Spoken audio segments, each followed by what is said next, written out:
Hey y'all, thank you for joining us for another Good News Bay podcast. It is that place where we make Bay County brighter one conversation at a time. We are thrilled that you've joined us today. We're excited to have another very special guest in Sheriff Tommy Ford. And he's been kind enough to grace us with some time and to share some positive things that are happening. I'm excited about it, him being a person that's been a friend for a while, but also one who has done an awful lot to help keep Bay County rolling through some difficult times that we've had these last several years. Crazy times, really. It has been. And I want to just start with a little bit of background on you. You're from Port St. Joe. I am. And so you're a local Northwest Florida guy. Saw that you, like me, did some time at Sanspur Tech, which is Gulf Coast College, then West Florida, which is also, I'm an alumni there as well. Go Argos. Yeah, absolutely. Go Shells. I think now we're Knights. We actually have a football team, really? they say. Okay. And a national championship. Actually, they did very well last They year. did. But I still like to aggravate those that are current there and say go Shells. That's right. Your degree was in finance and accounting, Yes. Yep. which I think is important to point out. We'll come back to that later. But I'm curious, like law enforcement wise, I guess I shouldn't even be getting into the questions here, but you worked for a while on the as a special agent with the State Department of Law Enforcement, right? Right. And then it was out of that you came back to work at the Sheriff's Department for a number of years, and you were kind of the number two alongside Frank McKeithen for a while. Yes, sir. And then as he retired, you were appointed by the governor at the time and have now been serving as sheriff since 2017. Is that right? August of 2016. August 2016, and then you started a 4-year term in 17. Yes, sir. Which is phenomenal because that means you did good in the time that you had, and they rolled you right over. Started another one in January. So Yep. I've been blessed for sure. You're married. I am. We don't get to talk about that a lot. A lot of different places, they always put you on television and say, tell us who died, tell us who got caught, but they don't ever say, tell us about your wife. Right. Tell me about your wife. She's a wonderful lady in my rock. She's really a special person. She actually is a Bay County native. Her parents, her father was Judge Allenor, which was a longtime county court judge here, and she's just a real sweetheart. She works as a legal assistant and has for many years. And when I go home, that's my sanctuary. And she's Tell us her first name. Kathy. And Kathy likes to scrapbook a little bit, doesn't she? She has evolved from scrapbooking to stamping. She makes her own cards now, and I like Oh, to joke my with word. her that I used to pay $4.99 for cards at Hallmark, but now with all the supplies and the Yeah. room that's dedicated to it and the equipment, I think I've got cards down to about $79 a piece. You also, we were talking about this on the way kind of down the hallway to the studio. You have a daughter. Yep. Tell us her name. Jessica. And Jessica has grown up since we talked last because Yeah. she's not a teenager anymore. She She graduated college, didn't she? just graduated from FSU a month or two ago. We're very proud of her. Is she in Tallahassee? She is. And is she going to be staying in Tallahassee, or do we know? I think so. She's got a boyfriend over there, nice kid, and I don't think she's going to be coming back anytime soon. But she may surprise us, especially when the bills start rolling in. That's good. Well, she's still close enough you can get over there in a day for We lunch or what have you, which is cool. Well, listen, you and I first met, honestly, as a result. We have a number of guys in our church and gals that are law enforcement. But back during the early days of spring break, when that was all hot and heavy, I had the opportunity to do a ride along, and I split the evening with you and Sheriff McKeithen at the time. And I think me and the sweet lady off Fox News were swapping back and forth. But in the process of all that, it was such a treat to see how all that goes. You and I actually partied at Spinnaker together, didn't We partied at Spinnaker, the first and only time ever. You did bring that up, didn't you? I literally had never been in the place and had been in your car about 2 minutes. Yeah. And I think I met you about 6 o'clock and was trying to figure out, what am I supposed to do? Do I just follow you? And the radio call came that there was a guy with a gun behind Spinnaker. Yeah. And I said, what do I do? You said, follow me. And so we ran through Spinnaker. You ran out on the back deck. You stood me by the bouncer on the back side. Right. And y'all went and found the guy with the gun. Yeah.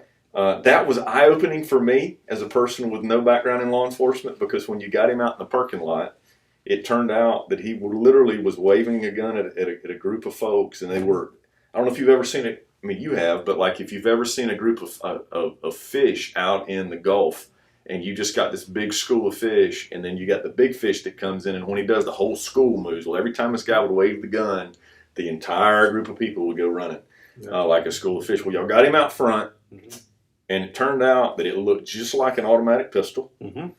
I don't know if you remember one incident over the other. I've only seen one of these in my whole life, but what I remember is that he had a pistol that was an airsoft gun with that little orange nozzle unscrewed.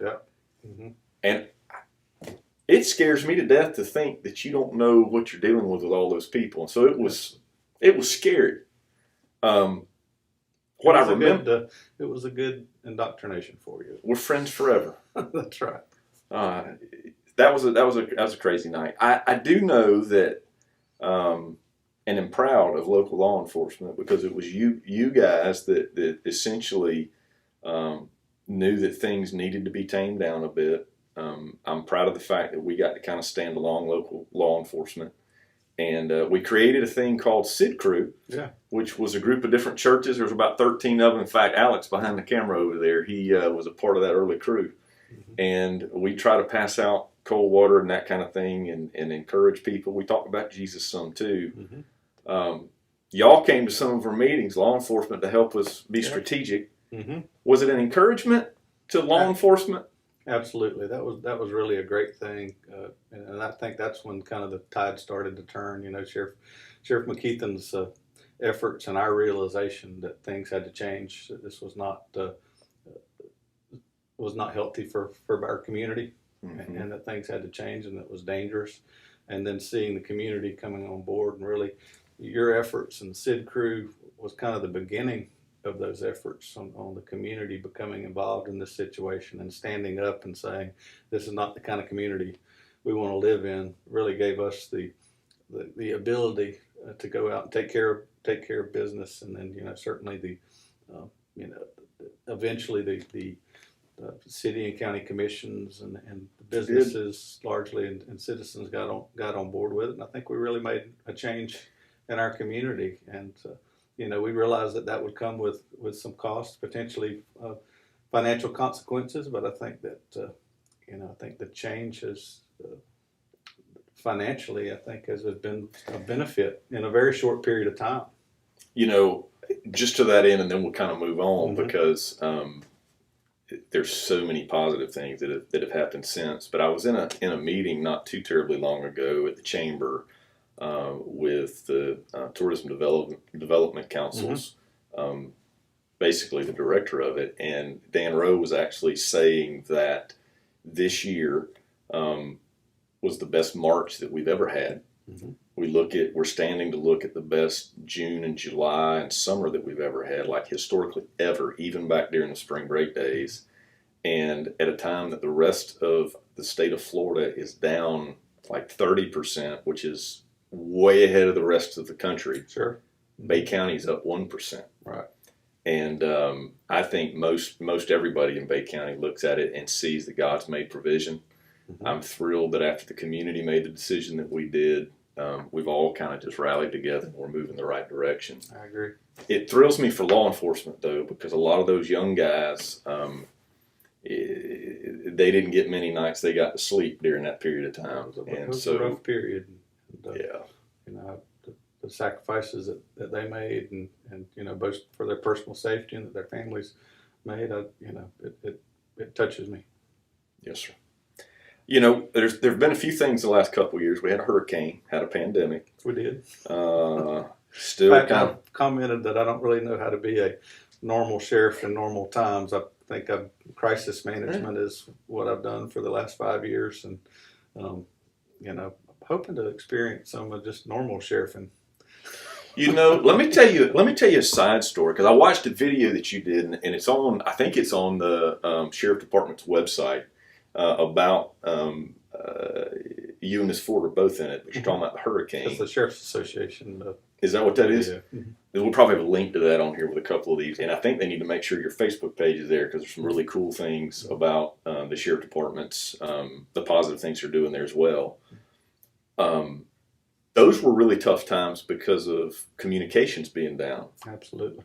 Those of us that were here know that nobody really had phone options initially, and if they did, it was going to be AT&T. Mm-hmm. And I remember because we got a number of these deputies that, well, they're not deputies, some of them are officers these days, but they were having trouble talking. You mentioned that in the video, like hurricane happened, mm-hmm. y'all were running at the EOC. And how were you able to even communicate with your deputies? How did that work initially? Well, it was very, very difficult, and that's what made it was bad enough the destruction caused by the Cat 5 hurricane hitting us, and the destruction to our community. But it was a very bad feeling emerging from our office while the winds were still 60, 70 miles an hour, and realizing I couldn't communicate to Tallahassee. I couldn't communicate with my own people for a period of time, and but everybody knew what their job was, and it was to keep the community safe and serve the community, and they just went into action and just did an amazing job. And slowly that we regained those capabilities, and got a lot of help from other sheriff's offices and state agencies from around the state that came in and really I have worked over the past several years to build up our capabilities. One, to be self-sufficient should that befall us again, and I pray not, with ways to feed our people, have incident command setups. We even bought a bathroom trailer, things like that, and tents that we can put up for people to sleep in, or to have command tents and things like that. But I also have purchased those because I think we've got a great debt to pay other areas of the state when that type of tragedy befalls them, and so we've got a special team together to travel back and kind of pay it back for Bay County. I think that's incredible. I know that one of the reasons I bring that up is I want our viewers, I want our listeners to realize the sacrifices that your guys make, that others in law enforcement made during that time. And I know you had an awful lot of guys and gals that lost their own home, that had their own damage, that their parents, their siblings that were adults and were out of their spaces. Mm-hmm. And so average Joe or Jill or whoever was trying to take care of whatever they could and salvage whatever they could. What was it like for the average sheriff's department employee? Were they given time off to get the rest of it figured out? Well, not initially. I mean, we had over 60 deputies and their families that lost their homes during the storm.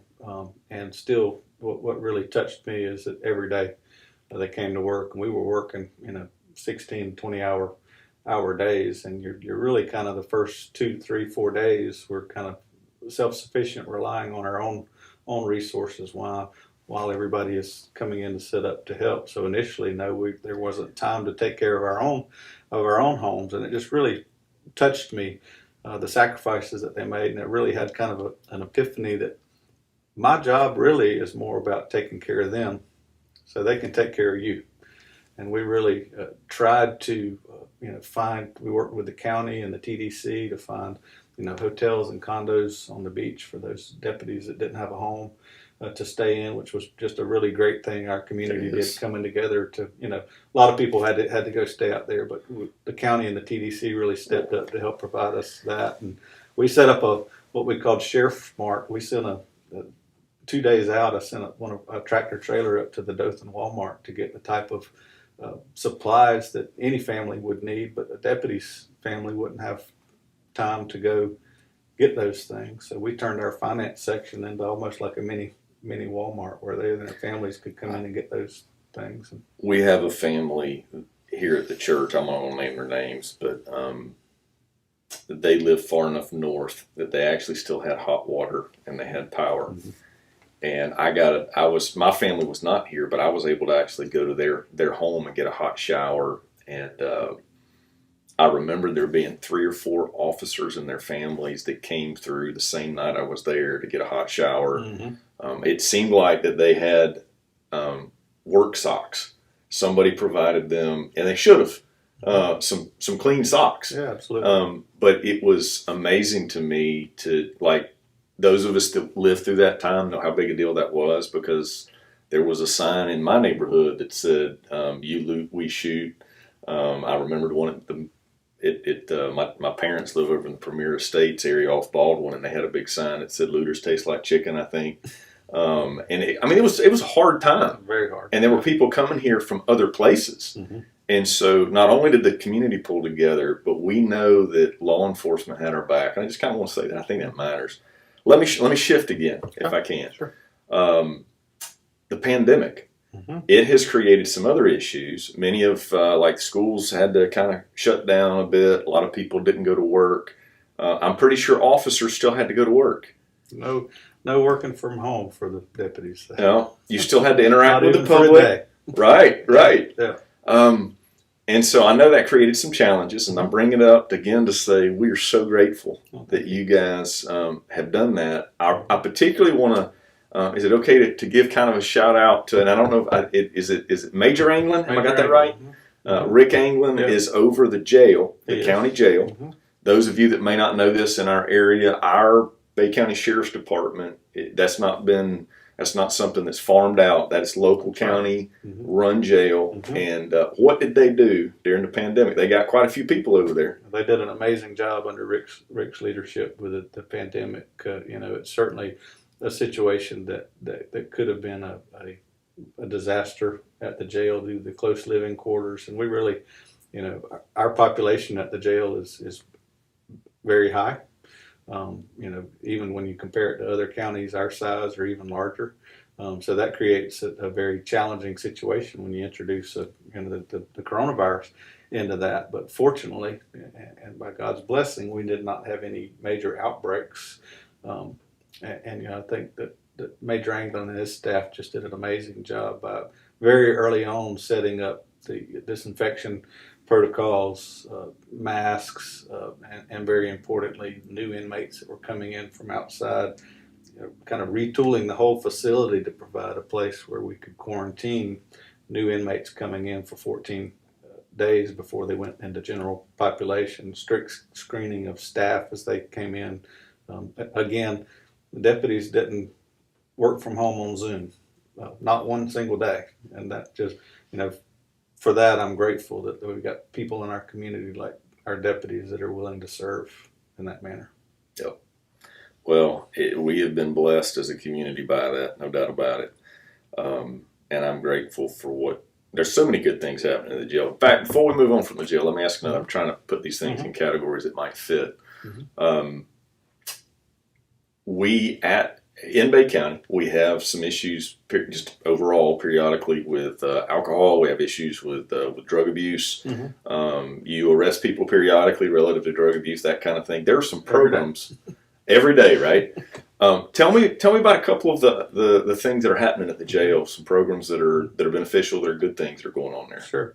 So drug abuse in our community is an issue as it is nationwide, and our agency has always been very proactive in the drug enforcement, and that it's important that there's a force out there that's taking drugs off the street. So we've really, over the past several months particularly, have had some very large seizures of drugs where you're talking multiple pounds of methamphetamine. And just yesterday we announced 1.5 pounds of heroin with a fentanyl mixture, which is we've had 150 overdose deaths in Bay County since the beginning of this year in the last 6 months. How many? 150. 15 of those being fatal. So it's a significant issue that affects people's, not just the person that's using the drugs, but their family, and then the community as a whole suffers because of it. And so enforcement is one part of it. It's very important. But we also have an opportunity at the jail that when we arrest somebody, we're already paying their room and board. So my philosophy on that is that we should be using that time for something productive. So we've got the Lifeline Drug Treatment Program, which is a specialized dorm at the jail. It's a Department of Children and Family licensed drug treatment program, where we provide a 12-step program to try to change their lives and gives them the tools necessary when they get out, that they can break that cycle of addiction and go on to lead productive lives. One of the programs that I'm really excited about is called the Mission-Based Resilience Program. It's within the Lifeline program, and it's was created by Dr. Ed Najar, who's a retired Navy SEAL commander, lives here in Panama City, just a great guy.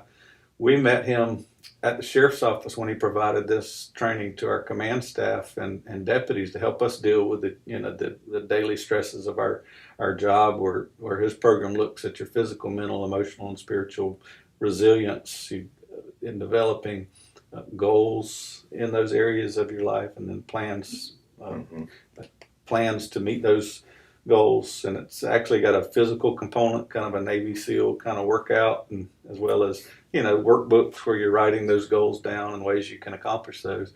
We did it at the sheriff's office for our benefit, and then he and I talked as we were looking at the drug treatment issue, and I asked him if he'd like to try that inside the jail setting, and he's done that.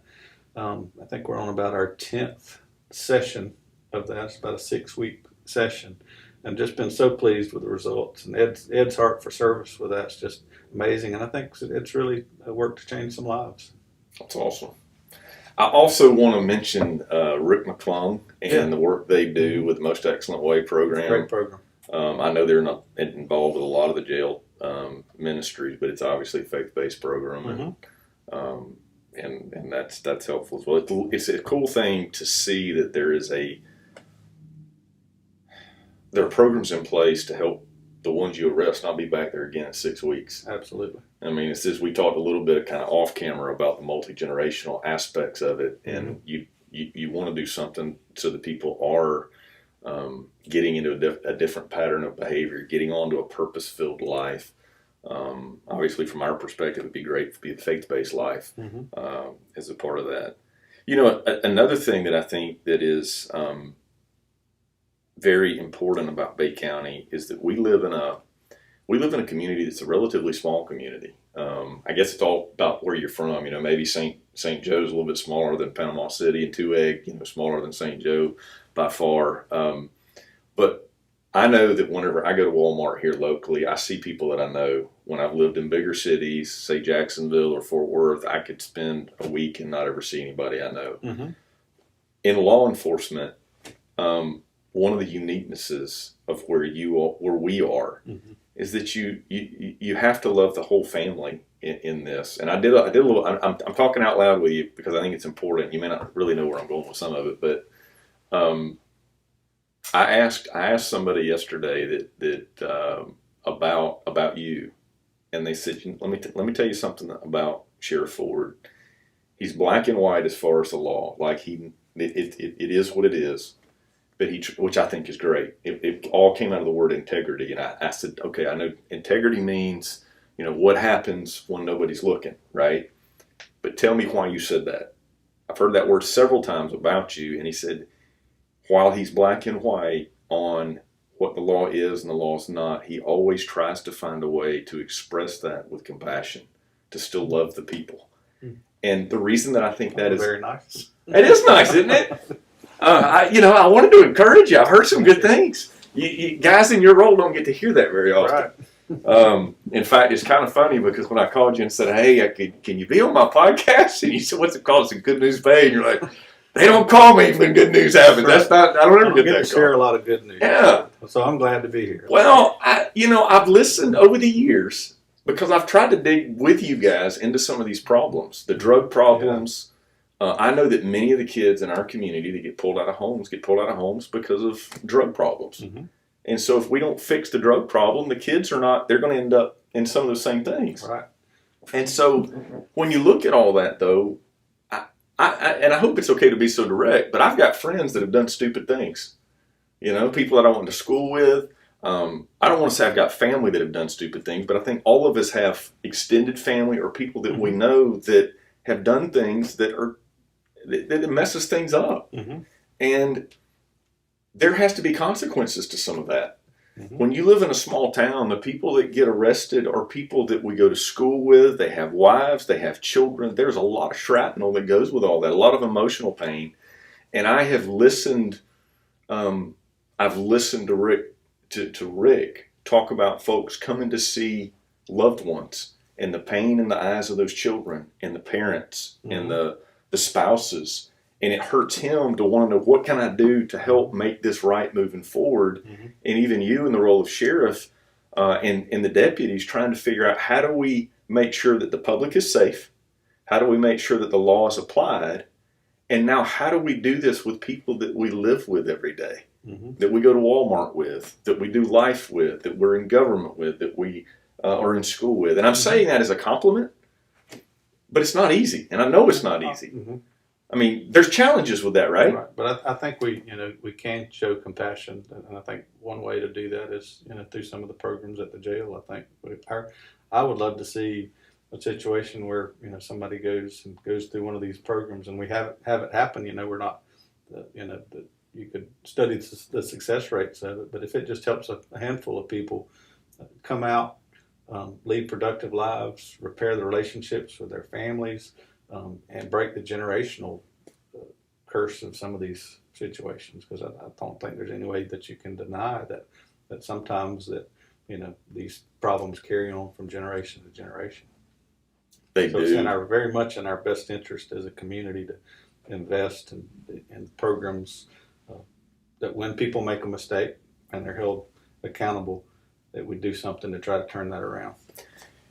Speaking of investing early like that, in talks I've had with community leaders, I won't give you a specific program, but like something like Elevate Bay, which was a mentoring program in the schools. You have been very gracious in the past with employees at times to allow them to participate in mentoring. I don't know how much the details you're like in the middle of, but over the last several years, whenever somebody like Blythe Carpenter, who is principal, was at Cherry Street, now is at Jinx. Pre-pandemic, she'd give a call to the department, and they'd send officers over for things like Donuts with Dads or mentoring programs. And some of the things I've heard among community leaders, people like yourself, not quoting you directly, is that when you look at the dollars involved in what it takes for law enforcement, what it takes for court costs, what it takes for county dollars that are spent, the time invested early is going to save hundreds of thousands later. And I'm trying to compliment, but one of the positive things, if we're talking about Good News Bay, our local law enforcement officers are encouraged to be involved in a variety of different programs. Is that true? Absolutely. That's one of our favorite things. We've got a community services division that Captain Steve Harbuck commands. It's part of our school resource deputy program, which I think is very critical for law enforcement, having a good relationship with the community, is to start that relationship early. We spend a lot of time in handpicking those deputies because they have to be so much. They have to, one, be prepared and ready to respond to, unfortunately, in our times of an active shooter, were that to occur. But they also, it's much more than that. They're coaches, they're mentors, they're even friends to some of these kids. So I think that starts that relationship early, a positive relationship with law enforcement. But that same division also, we do some fun things in the community. We've had movie nights, different parts of the county. We'll do a big inflatable screen, and even at the mall one night around Christmas, we did a drive-in movie show there. And those are the kind of things that really kind of bring joy to the job, is to get to interact with the community like that, provide that type of resource. So food drives that we've done is, really, I think, met a need at the time with the early parts of the pandemic, and those are kind of what makes the job a little more fun, and being able to interact with the community at that level. We had a backpack program here at the church, and as school got started back, we still had a lot of senior adults that were not our volunteers, that were not able to get out and do what they normally were. And so as the kids came back to school, still needed food, we provided food in quantity to several schools. And some of y'all's folks heard that we needed help kind of unloading some of that and getting the food distributed. And I think Casey Melton, if I can throw her name out, has been real instrumental with Lynn Phillips here, who's our financial secretary that's over some of that, particularly at Tommy Smith Elementary and Margaret K. Lewis. And to have partners at the department that had folks close enough by that they would be concerned, one, but two, step in alongside and help is cool. And I also want to, as a part of that, they had a bunch of Thanksgiving bags and stuff that they gave out through the sheriff's department, which is cool. Casey's got a really, really great heart for service. She's my crime prevention deputy in the Southport area, and she saw a need. I started, I think, at Southport Elementary with some kids that she learned may not have a Thanksgiving dinner, so she started going to different businesses and trying to acquire food, and that has grown. I think we're in our second or third year of that, and that's grown to feed about 1,000 families at Thanksgiving. I don't know that you've been able to do these since the pandemic, but another thing you did community-wise was for a couple of years, and I know some of our leadership attended at least two of them, but y'all did church security seminars. Absolutely. Yeah. We had one planned, for the beginning of last year, and the pandemic messed that up for us. We actually had done a video of one of the first ones that we did that we provide to churches, but that was something that we did that under Sheriff McKeithen, and I really took a personal interest in that. At the time I was going to North Star Church and was kind of help get their security team started and writing the security plan. So we brought a group together of deputies that had worked in their own churches, as part of a security team, but also as law enforcement professionals, had different specialties. So we kind of just all sat down and came up with a program that covers, how do you write a security plan for your church? How do you put together the team? Medical emergencies. How do you handle the accountability of kids in the nursery, and even all the way up to handling a potential disruptive person or worse. So it's time to do that again. I think we're getting back to a point we can do that. It's a real service to the community, and I'm grateful that you guys have certainly been willing to provide that. From time to time, senior adults get scammed, and there's more of those than ever. Mm-hmm. If there was someone concerned about that, I know I've got some listeners and some viewers that are in that category. I know you've got a white collar crimes division, but if they are concerned something is a scam, is there somebody that they could call to ask about that? Or the resources? Got our financial crimes unit, and we also have Paul Becker. Everybody knows Paul. He actually had retired, and then he came back as a victims advocate, which dealing with the elderly population. He speaks to a lot of groups on that, and we just see some really sad situations. And if you think that you can't be the victim of that, you're wrong. Because you may not be the victim 10 times, but then that one time that they call where you happen to be at a certain situation in your life, that whatever their scam is, whatever they're talking to you about, really hits home with you and scares you. Yeah, you can easily fall victim to these type of things. And the unfortunate part and the frustrating part for us, we're used to being able to, if somebody commits a crime, we're going to go out and find them and put them in jail. Yeah. The problems with some of these scams is through technology, they're able to mask their identity or even where they're calling from. So our best weapon in these type of cases is education of the public. And for people to, if you follow our Facebook page and then some of the news media stuff that we do, we try to tell people the different types of scams that are out there.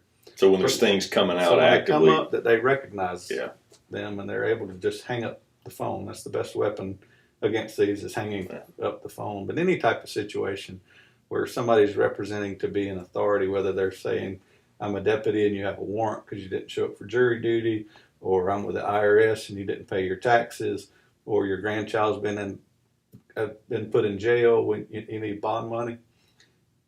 At some point during these conversations, they will try to get, normally will not ask for your credit card. Sometimes they do that, but what they really prefer is the anonymity of having you go to Walmart or Walgreens and getting these prepaid cards, paying cash for them and giving them the numbers off the back. We never, ever, ever are going to do that. Okay. IRS isn't. The sheriff's office isn't.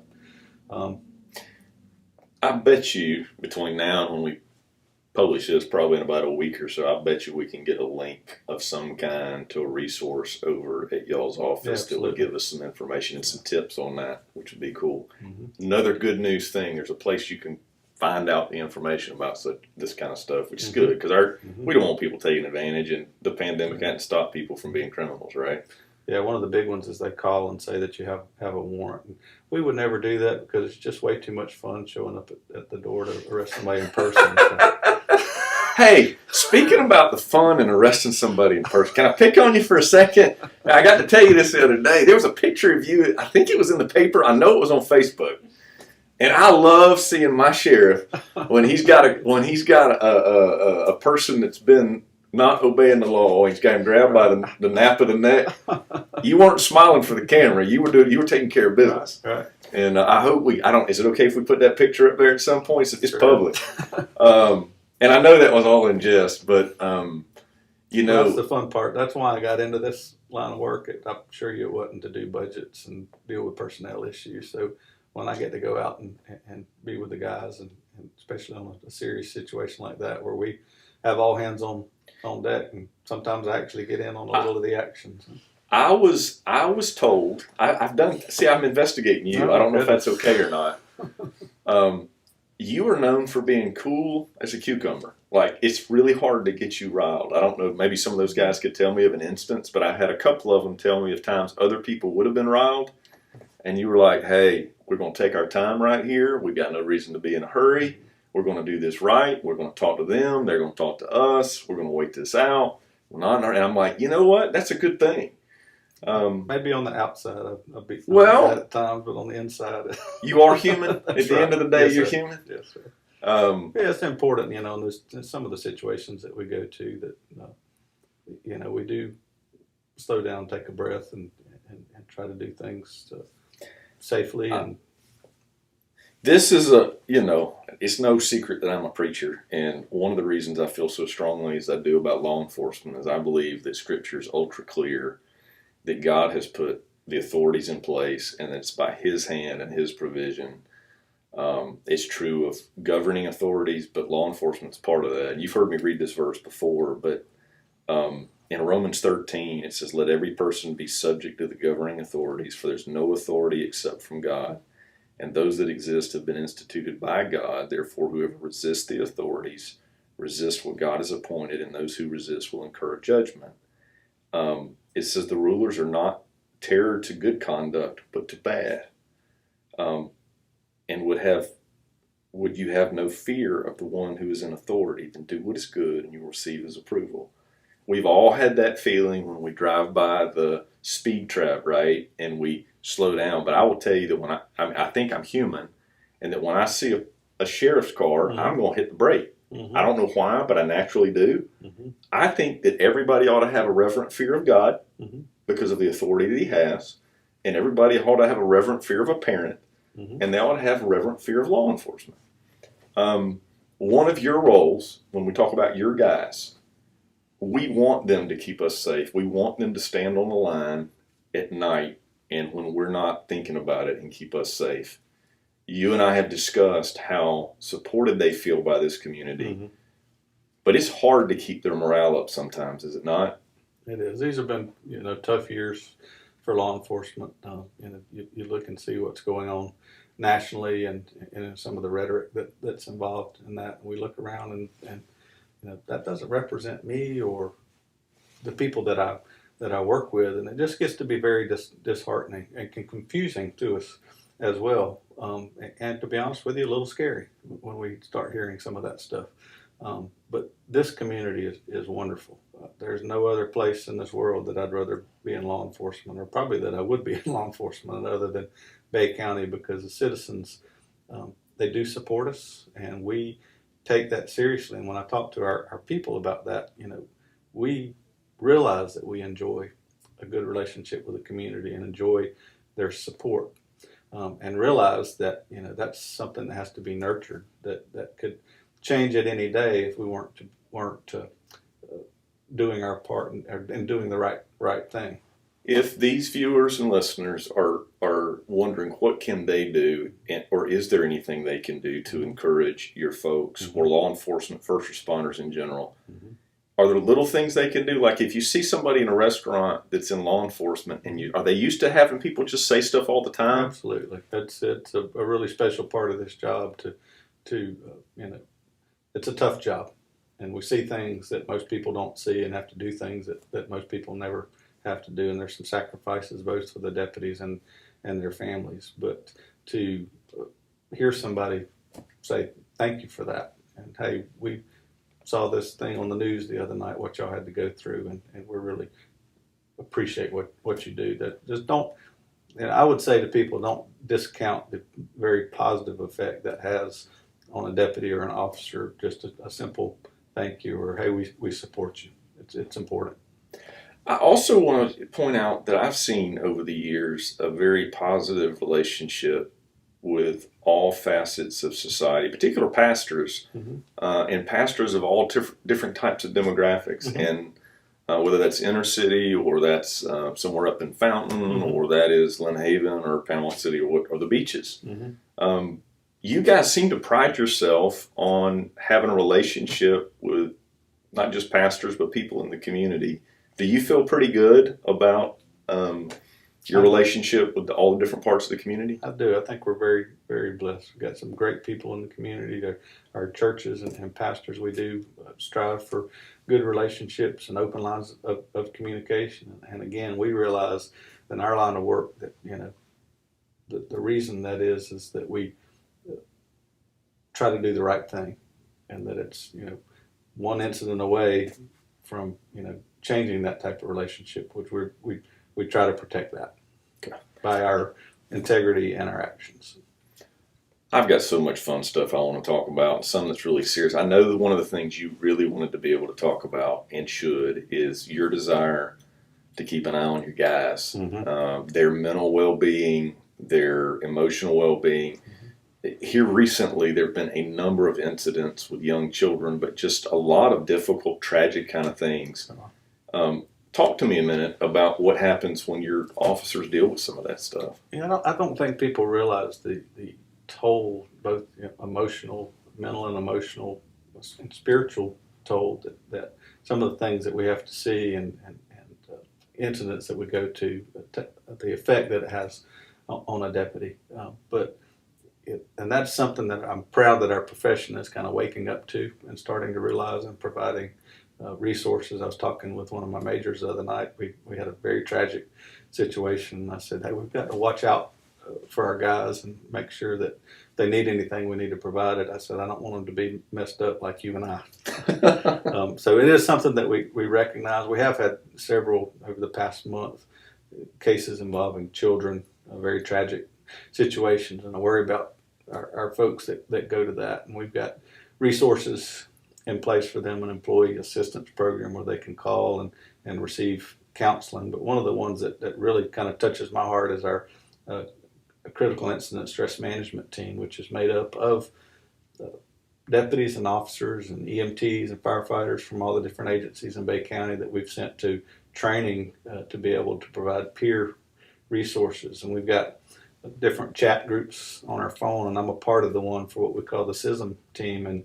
as soon as they find out that there's been a traffic crash that a deputy's gone to, that a child has lost their life, or some other type of incident, I see them starting to talk, okay, you need to reach out for this guy, and I'll reach out for that one, just to be a support mechanism there.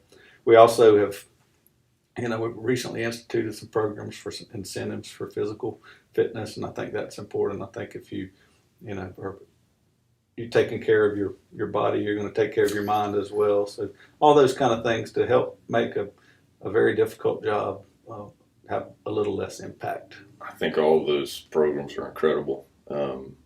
I'd like to, if I can, I'm hopeful that some of your guys and gals are actually going to watch some of this, and I want to be able to just kind of look at the camera and speak into the mic and let you guys know how much we appreciate what you do and how much we affirm you here in Bay County. For whatever it's worth, having been born and raised in Panama City in the Bay County area, I don't think I know of another area that's any more supportive of law enforcement than we are, and any more thankful for the job that you guys have done, both during the pandemic and the hurricane and just in general. And whatever I know I'm going to be more aware now. I mean, I always try to be complimentary, but I really just didn't know if it really, did it really make their day if I said thank you? It does make a difference. I promise you it does. I got to let you go because you got other places you got to be. Your faith, you're a believer in Christ. Yes, sir. It has to help you be cool as a cucumber on the outside all the time. But has it sustained you over the years as Absolutely. you've gone through some difficult places? I could not imagine doing this job. Even as I was a earlier in my career, without faith in God and praying for His wisdom every day. It's been just really a special relationship, even as I've had more responsibility thrust upon me, in these past few years, that it's really kind of a rock and a comfort. I would imagine, too, as we've talked over the years and we've gotten to pray together at times, that the prayers of protection and knowing that there is a God that cares for your guys as you become, and gals as you are responsible for them, that's a big deal. Mm-hmm. Listen, it's been a real treat getting to have a conversation with you, and I'm thrilled that you're our sheriff and in our community. We appreciate your support. Thank you so very much for being with us today. Some good news about law enforcement in Bay County. Thank you for listening to our podcast today. If you were encouraged by the good news, we would ask you to subscribe through Apple Podcast, Spotify, and Google Podcast, as well as YouTube. If you will subscribe, all new content will come your way. You'll get notified of it, and it'll help us to brighten Bay County. Thanks, guys.